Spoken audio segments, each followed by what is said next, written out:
Arkadaşlar merhaba. Bugün sizlere evde ev yapımı köfte ile fırında türlü yemeği nasıl yapılır onun tarifini vereceğim.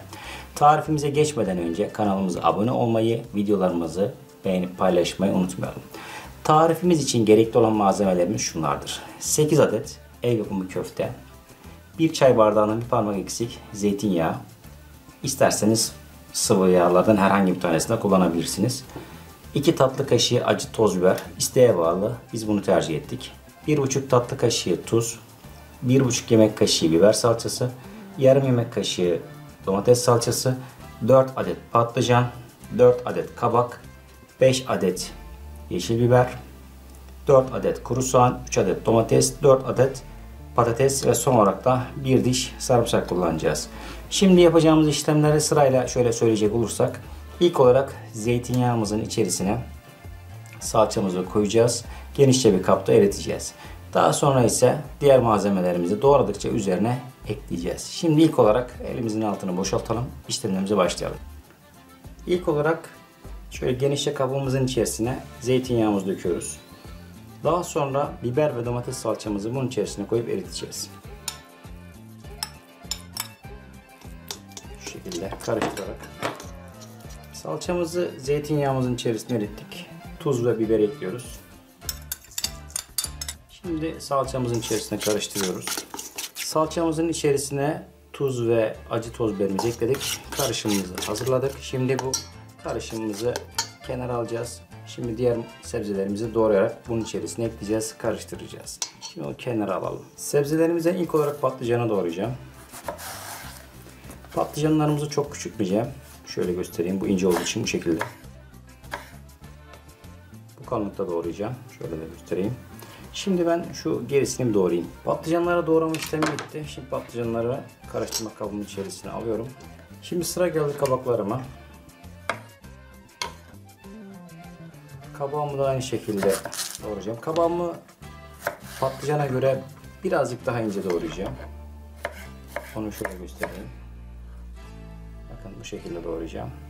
Şimdi bunun gerisini ben bir doğrayayım. Kabaklarından doğrama işlemi bitti. Bunu da karıştırma kabının içerisine alıyorum. Sıra geldi patateslerime. Patateslerimi de aynı şekilde birazcık kalın doğruyorum. Bu şekilde göstereyim. Şimdi gerisini doğrayalım. Patatesleri de karıştırma kabımıza ekliyoruz. Sıra geldi biber ve soğanlarımıza. Biberlerimizi şu şekilde doğruyoruz. Çok inceltmeden.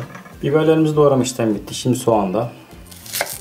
Soğanlarımız küçük olduğu için şöyle yapacağım. İkiye bölüp ve bu şekilde doğrayacağım. Gördüğünüz gibi bu şekilde. Soğanlarımızı doğrama işlemi bitti. Sıra geldi sarımsağa.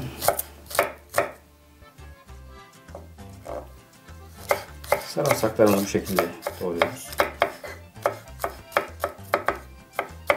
Son olarak domateslerimize geldi. Domateslerin ben kabuğunu soymadım. İsteğe bağlı olarak siz soyabilirsiniz. Domateslerimi küçük doğramayacağım. Şöyle göstereyim. İkiye böleceğim ve bu şekilde soğanları doğradığım şekilde doğrayacağım. Domatesleri de doğrama işlemi bitti. Sıra geldi köftelerimizde. Ağırlıklı olarak sebze yemek istediğimiz için az köfte kullanıyoruz. İsterseniz siz artırabilirsiniz. Köftelerimi bu şekilde şöyle göz kararı olarak 6 parçaya böldüm. Büyüklüğüne küçüklüğüne göre. Siz de ona göre ayarlarsınız. Bu şekilde köftelerimizi de doğruyoruz. Köftelerimizi de doğrama işlemi bitti. Şimdi bunların hepsini karıştırma kabına alacağız ve karıştıracağız. Şimdi bunları karıştırma kabına ekleyelim. Arkadaşlar tüm karışımımız karıştırma kabının içerisinde. Şimdi bunu iyice salçamızla karışacak şekilde karıştırıyoruz bu şekilde. Ta ki tamamen rengi dönene kadar diyeyim artık. Bu şekilde. Su eklemeyeceğiz. Zaten sebzelerimiz suyunu salacağı için boşuna su eklemeyin. Ondan dolayı gerek yok suya. Bu şekilde biz bunu pişireceğiz. Arkadaşlar karıştırma işlemimiz bitti. Gördüğünüz gibi sebzelerimizin rengi değişti. Şimdi bunu şöyle bir derin bir fırın tepsisinin içerisine koyacağız. Daha sonra ise 200 derecelik fırında yaklaşık 45 ila 1 saat civarında, fırınınıza göre değişkenlik gösterebilir. Kontrollü olmak şartıyla pişireceğiz. Zaman zaman böyle bir 10-15 dakika sonra bir karıştırmanızda fayda var. Kaşıkla karıştırın, tekrardan fırına sürün. Şimdi bunu tepsiye yerleştirelim. Köfteli türlümüz hazır. Şimdi biz bunu 200 derecelik fırınımıza götürüyoruz. Arkadaşlar yemeğimiz pişti. Gördüğünüz gibi hiç su koymadık. Bu şekilde oluyor. Kendi suyuyla pişti tamamen. Çok lezzetli olduğunu söyleyebilirim. Şöyle de bir sunumu yapayım.